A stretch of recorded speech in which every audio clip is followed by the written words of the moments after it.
The music of Undertale is one of the greatest strengths of an already amazing game. The way its creator Toby Fox connects the soundtrack with similar melodies weaved throughout every track is a widely known and appreciated fact. Many know about these connections and the way they make the soundtrack feel cohesive, but I'd like to dive into how and why Toby chose to use the themes and leitmotifs he did.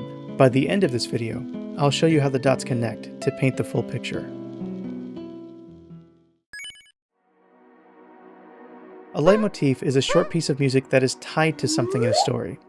It could be a character, a place, a theme in the story, or anything else. For example, Zelda has Zelda's Lullaby as her leitmotif. It plays whenever she's in a scene to reflect her in the soundtrack. Composers for films and games often use this technique to allow the music to actually contribute to the storytelling, instead of just enhancing it. I'm gonna assume that you're familiar with the game's story, so a lot of what I say won't make sense if you haven't played it. Of course, that means I'll also be spoiling everything very shortly. Just a heads up. I'm going to share which songs I think have a connection and why they do. We're going to be covering the list of leitmotifs in the order they play in the game, starting with the one you hear first. Once Upon a Time is the main theme of Undertale. Most of the game's songs only took a couple of iterations to compose, but Toby mentioned this one took him a few tries to get it right. It is the foundation of the entire soundtrack, and it shows. This melody shows up in 16 different songs throughout the game. It plays where you'd expect, like the opening, title screen, and menu, and for maximum impact, it plays during some of the most sentimental moments too. But Toby gets a lot of mileage out of this theme. It even plays during jokey scenes like the hotel or the jetpack minigame. I think it shows how both are equally important to the game. Over and over again, the game sets up characters that are so funny and lovable, and only then gives you the option to kill them. You can't feel guilty about killing a character if they're not likable, right? The light-hearted parts of the game make your choices and the game's serious scenes have weight behind them, and the use of the main theme supports that very nicely.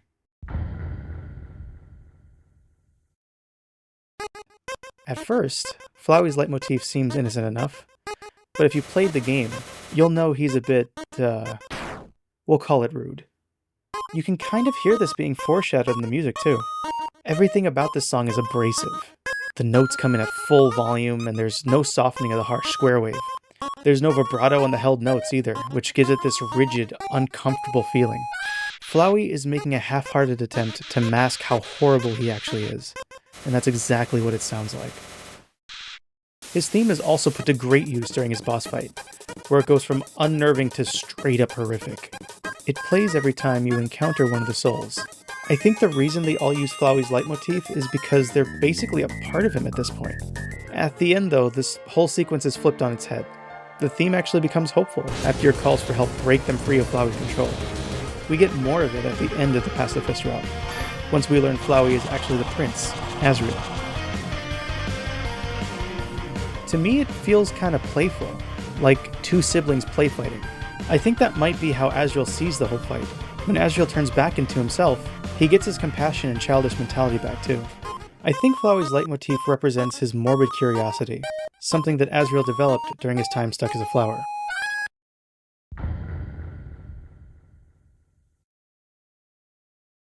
Toriel gets a leitmotif that represents her perfectly, a melody that's as warm and comforting as a blanket.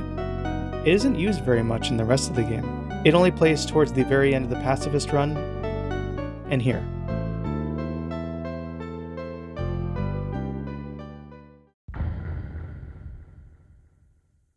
I went back and forth on this one a lot. This one's commonly called the Ruins leitmotif, because that's where you first hear it, but I have a different take. People have said it's the theme of the underground, but I think it represents determination. I think this because it's what plays during your entire trek through the game. You can hear it in the Ruins, Waterfall, and Hotland. It's always there pushing you forward. A driving force just like Frisk's determination. A somber version of it plays during the neutral ending, when things are left unresolved. I feel like using this theme here gives you the push to strive for the true ending, like a rekindling of your determination. I think what really backs my theory is how intertwined it is with every song that has to do with Undyne. It's in her theme, her introduction, and her fight too. But most importantly, her fight in the genocide route. Determination is how you save your game. It's how you cheat death, time and time again. Undyne is the only monster in the entire underground that was able to pull herself from the brink of death through sheer will. Sheer determination.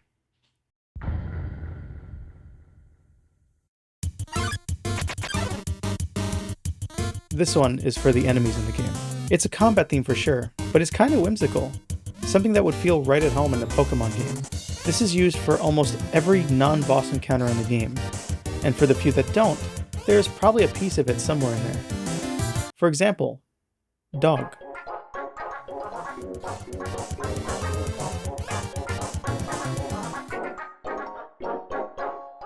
Or for something spookier, busted.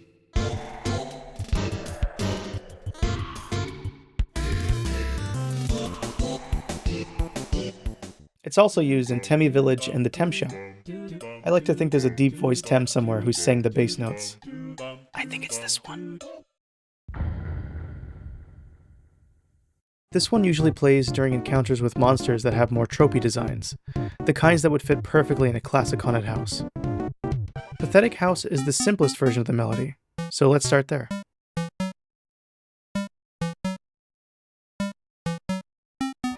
Now here it is in Ghost Fight. Toby used swing rhythm to great effect to get things as swanky as possible. Swing rhythm is just when you delay certain beats and then rush to catch back up. This gives everything a groovy start and stop sort of feel, and has been used in all kinds of jazz. The upright bass and the saxophone definitely don't hurt either.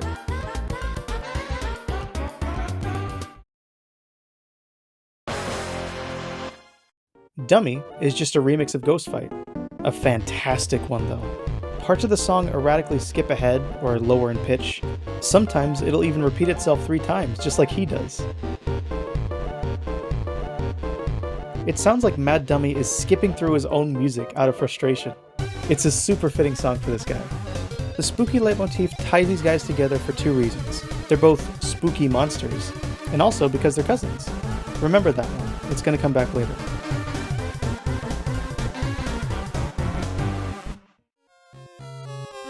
Spider Dance takes things in a totally different direction, sounding like a wild trip through a haunted house. Even though it's chaotic, it has more of a classical feel, especially because of the harpsichord. When you think medieval, that's the first sound that comes to mind. You can hear the leitmotif really clearly during the drop. Though Muffet isn't related to Hapstablook or Mad Dummy, she firmly sits in the category of spooky monster, so I'd still say it fits.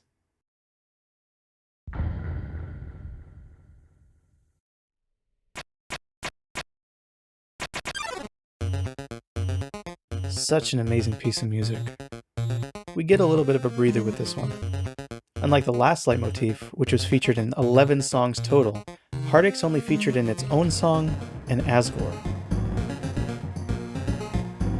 Because it only plays during Asgore and Toriel's fights, I think it represents the rift between them that formed when Asgore began killing the fallen children, something he started doing in response to the death of their son, Asriel. It plays when Toriel fights you to keep you from leaving, something she'd never think of doing, until Asgore took things to the extreme. That horrible situation was the result of that trauma, that heartache.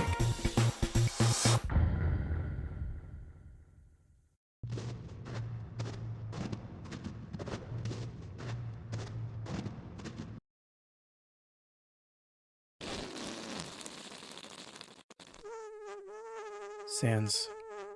That lazy, boneheaded, fan-favorite skeleton has a leitmotif that perfectly sells what a lazy dude he is. The low trombone just can't be bothered to reach any higher notes. Like how the S in his name doesn't even try to be uppercase. It does the bare minimum of what it needs to do, and then it's done. Contrast that with one of the other tracks that has this leitmotif. It's Raining Somewhere Else. It's relaxed, but in a completely different way. Introspective, a bit detached. It's straight out of film noir. The theme of someone with a lot to think about, but not enough time to think. Using the same musical ideas, it paints a completely different picture. The duality of these songs perfectly capture the duality of the skeleton himself. Someone smart enough to be cursed with the knowledge that his entire world can shatter at any time, that anything he does to prevent it can be undone on a whim. Anybody in his shoes would be much more than just lazy.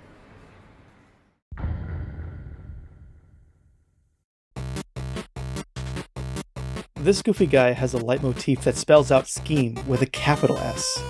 If Papyrus had a mustache, he'd get his finger bones tangled from twirling it too much. This leitmotif is also featured in his battle track, which has one of the fattest drops in the game. Besides the end credits, the leitmotif only shows up in the song that might play when you fight Sans. Though it's never used in-game, it being in Sans' fight music ties the brothers together nicely. It makes me wonder if they were supposed to fight you together at one point. The monster leitmotif is a very comforting piece of music. I think my favorite use is in the shop music. It's so uniquely peaceful. Most people call this the Snowdin leitmotif, because, again, that's where it first plays. But I think it's more fitting as the theme for all the monsters in the underground.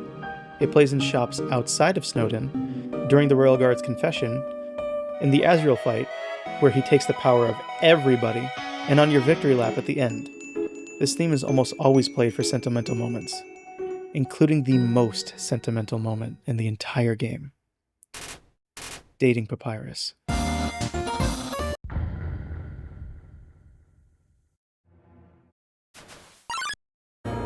Undyne is very imposing when you first run into her. Her leitmotif captures that perfectly. A slow, brooding march, aiming to hunt you down. For this leitmotif, Toby switches up its rhythm and tempo to make it fit a bunch of different scenes. Her chase music speeds up the leitmotif dramatically as it hammers out an unending flurry of notes. The tempo is used to completely change the feel of the music, from slow and methodical to fast and frantic. In her fight's introduction track, it switches up the rhythm to 6/8. Basically, this means instead of counting to 4, like most songs, you count to 6. It makes the song sound like it's tripping over itself, and it gives it a chaotic and bombastic flair.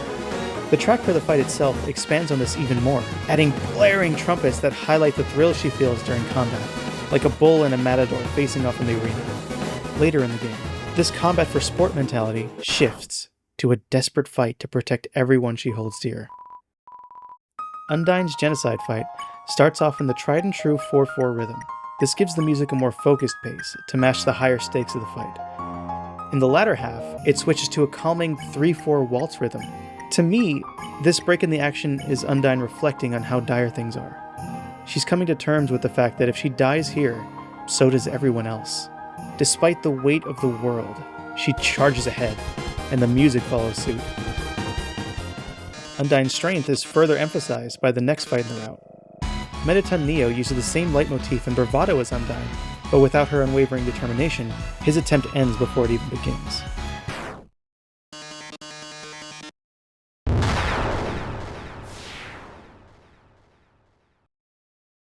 By far, the strangest use of her leitmotif is in the date with Papyrus.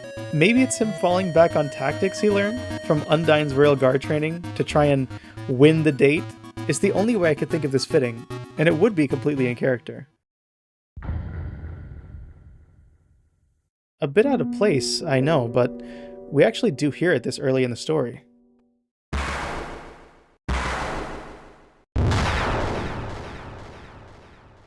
This theme represents Flowey at his most violent. It mostly plays when you're completely helpless against him. The melody is just 2 patterns of 3 notes.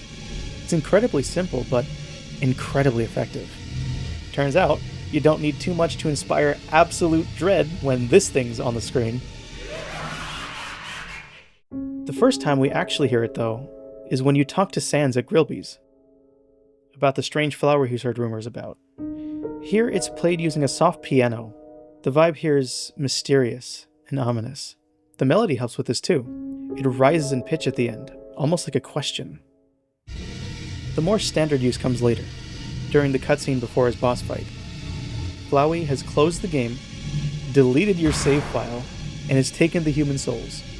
All while this is blaring in the background. It just makes you feel completely helpless. Once the fight starts, the repetitive and grating melody constantly assaults you, almost like it's shouting at you during the fight, like the song just being drilled into your head. The game has pulled the rug out from under you in every way possible. With the music on top of it all, it's hard not to feel completely overwhelmed. This theme of helplessness continues during the Asriel fight. It plays when he takes on his final form, and leaves you unable to do anything but dodge his attacks. At this point, it might as well be called the song that might play when you're totally screwed. Now you may ask, who in the world can this goofy-ass song be tied to? Take a listen to this. If you didn't hear it, let me show you.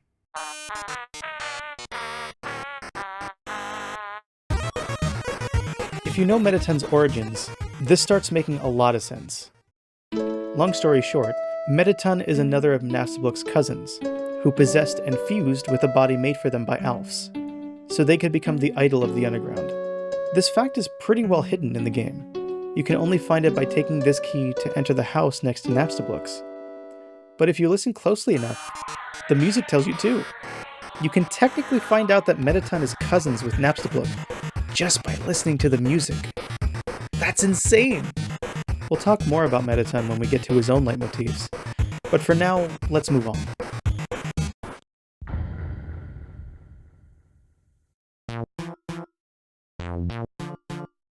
Alphys and her leitmotif are ditzy, scattered, and a bit dissonant at times. Toby achieves this clumsy sound by throwing an extra beat in there every so often. The song is counted in 3, but randomly there'll be a 4 in there for some reason.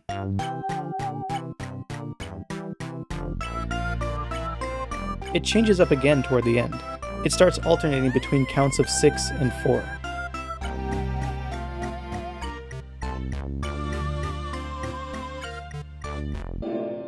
As all over the place as it is, it's still a charming little melody, to Undyne especially. She can be heard playing the last part of this song on the piano, right before Papyrus helps you befriend her.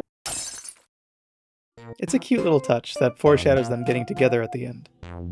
However, Alphys has an unnerving secret, and once you're clued in, her leitmotifs warps to match it.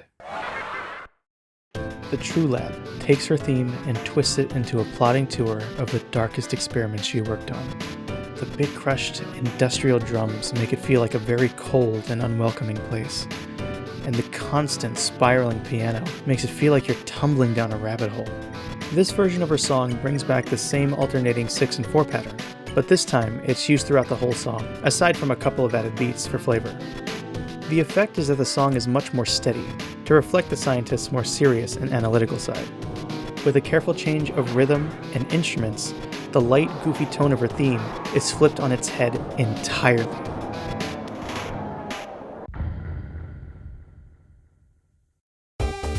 You can think of this one as the theme to Mettaton's show. You'll hear it during the newscaster segments, as well as the main event itself. The bass line is also used in songs like Hotel. Over and over again, Toby shows us how flexible a piece of music can be.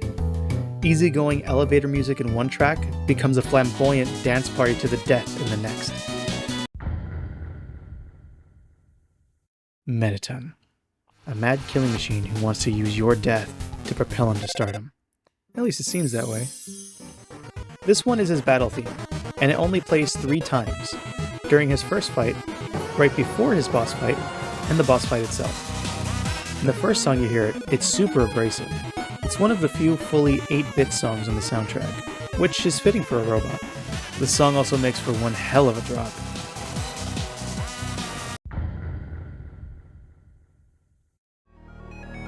The leitmotif that signals the last stretch of your journey, the beginning of the end. This is definitely one of my personal favorites. There's a momentum to this track that really keeps you moving forward. The only time this plays outside of Hotland is in Waterfall, as a way to musically tie the 2 areas together. There's not much to say about its use in the core, but like it's a bop, dude. It's so good. Like, damn. Besides the walk through New Home, this is the only time where the area music isn't replaced by battle music. If you're listening to this music, you're dancing, so not having the encounter music ruin it is such a good call. This leitmotif also acts as the lead-in to Death by Glamour. It works great as a build-up to one of the most danceable songs in the game.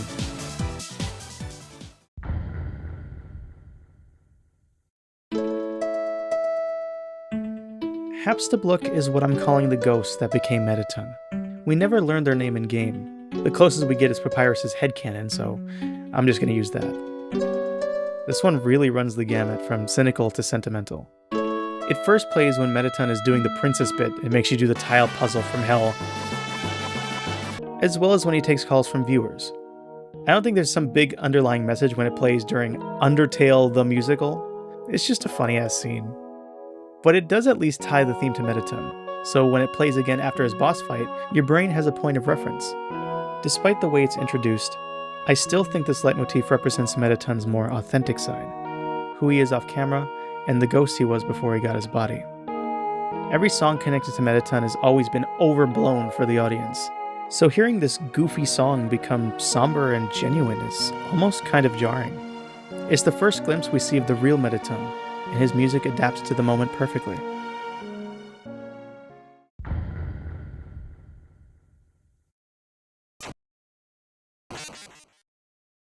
When you die, you'll see one of 3 lines Asgore speaks to Kara.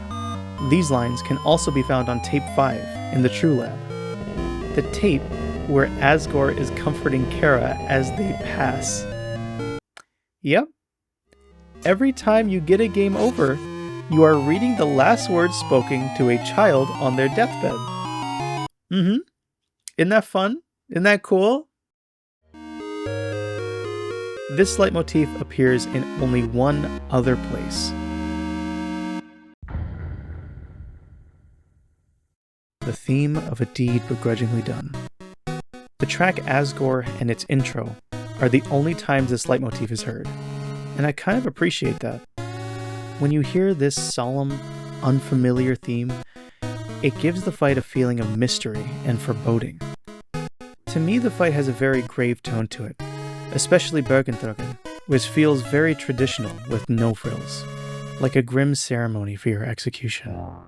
But it doesn't last long, as the battle theme itself just erupts with emotion. The leitmotifs here give us a peek into what might be going through the king's head. We start off with his own leitmotif, this time with a breakneck pace. To me, it feels like he's desperately convincing himself to stick with his plan, even though he knows how wrong it is. The Heartache and Game Over leitmotif come into the picture next. My take on it is Asgore's thinking about the passing of his children, and using it as more fuel to keep him on his cowardly path. Heartache is used as a connection to Asriel, and Game Over is used for Kara. The last motif we've got is a big one, the theme of the character who's at the center of the entire game. In all sorts of soundtracks, I've noticed the songs with the simplest melodies seem to tug at the heartstrings the most. This one's no exception. It's so simple, just 5 notes, repeated in a pattern. A perfect melody for a kid like Asriel. And that's exactly what he is. Just a kid. A kid whose life was cut much too short. A kid who was stripped of his empathy. A kid who just wanted to play with his best friend again. Like Asriel himself, his leitmotif is a melody that was never given a chance to explore its potential. It's saved especially for the most sentimental moments, which makes a lot of sense. Asriel is the emotional core of the game after all. Asriel's boss fight aside, the most effective use of it is in the song with the game's name. Undertale. This is when you first learn of the young prince's story, and the tragic way it ended. Asriel's leitmotif being paired alongside the main theme really hammers home how integral he is to the story. His melody is played by an actual acoustic guitar, which helps to ground it and give it a lot of emotional weight.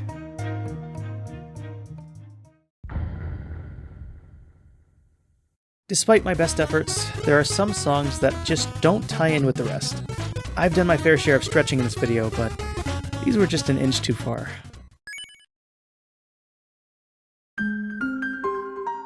These little songs play in the controller settings screen, which changes depending on the current season. There are 4 seasons that the screen cycles through: winter, spring, summer, and fall. They have no ties to the rest of the soundtrack, but they do give some pretty good life advice. Cold outside, but stay warm inside you. Springtime, back to school. Sweet belief, sweet wear troubles. Try to withstand the sun's life-giving rays.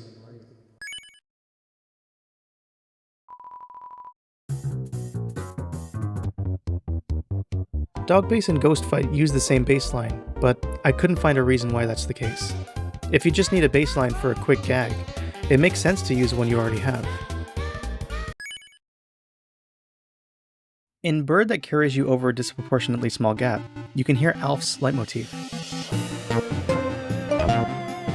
Maybe at one point during development, this bird that carries you over a disproportionately small gap was Alph's pet or something? The bird that carries you over a disproportionately small gap and Alphs don't really seem to have any sort of connection.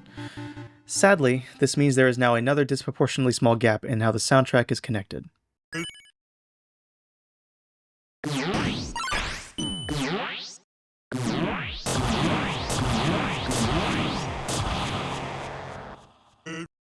Ah yes, the game's magnum opus. The banger so good, it was played for the Pope.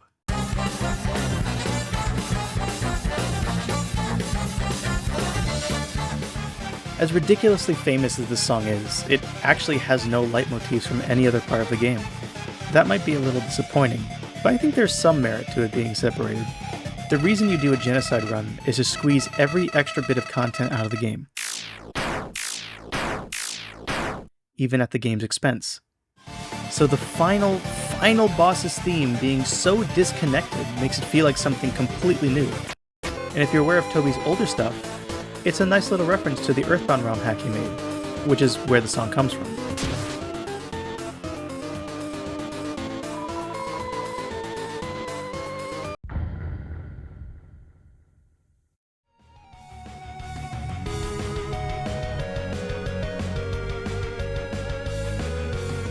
So those were the songs that I couldn't fit neatly in my little Pepe Sylvia graph. If you've got any takes on where they might fit in, or any other interpretations on how things fit together, let me know in the comments. I'd really love to hear all your different theories about the soundtrack. And if you're feeling generous, maybe toss me a couple bucks on Ko-fi, or Ko-fi, whatever it's called. I'd really appreciate some help making this channel into something cool. Now that we've gotten that out of the way, there's one final connection that I've been saving for the very end. In the last song that plays during the credits, there's a part where Toby himself plays the piano live. In his own words, this segment is his self-expression. It's a beautiful piece that I think acts as a personalized musical signature at the end of it all. After combing over every possible connection for so long, something about this section stood out to me. I'm going to overlay some vocals from another song over this part, and you tell me if it fits.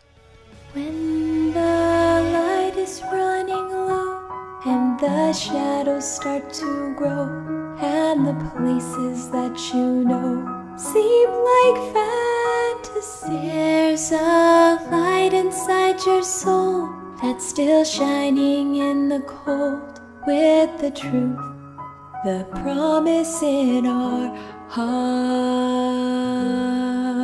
Uncanny, isn't it? It matches up perfectly with the vocals from Deltarune's main theme. I didn't change the key or the speed of the vocals, all I did was cut out a pause. This freaked me out when I found it. If this connection's here, how else are the games going to be connected? Now as for the big question, why these songs are connected, I have absolutely no idea. As of recording this, half the game isn't even out yet, so there's no theories to be made. We'll just have to wait and see. I'm just excited to see what he does in the future. Maybe enough for a second video. But I'd love to hear your thoughts on this one. Do you think it's an intentional connection? Or do you think that it's just a coincidence and that I'm starting to see patterns where I really shouldn't be?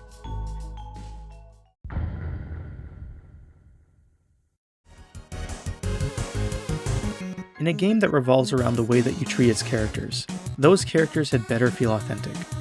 The leitmotifs of Undertale achieve this wonderfully. Right behind the character writing itself, they're the most crucial pieces.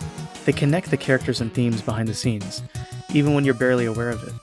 When you hear one character's song being a remix of or incorporating parts of another's music, your brain makes a subtle connection between the two. There were so many times where I would hear a melody and my brain would go, "Where did I hear that before?" It makes the underground feel lived in, like there's a history to it.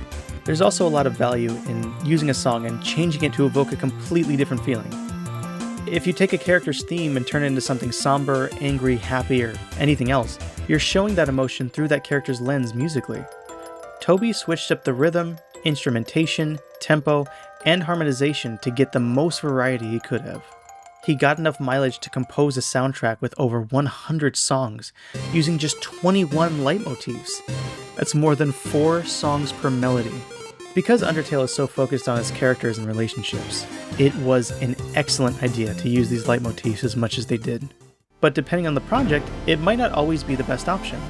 If you're making a game where the player goes to a brand new land with entirely new characters, you're not going to want to have any ties to the previous section. There can be value in a completely fresh take on musical ideas to emphasize something being totally different. Leitmotifs are a powerful tool, as I hope I've demonstrated. It's been really fun to dive into one of my favorite games and figure out how its music works. I don't know if many of the connections I found were even intentional, but I don't think it matters. It's the same result either way. A soundtrack incredible and interconnected enough for me and many others to go digging through the soundtrack like conspiracy theorists.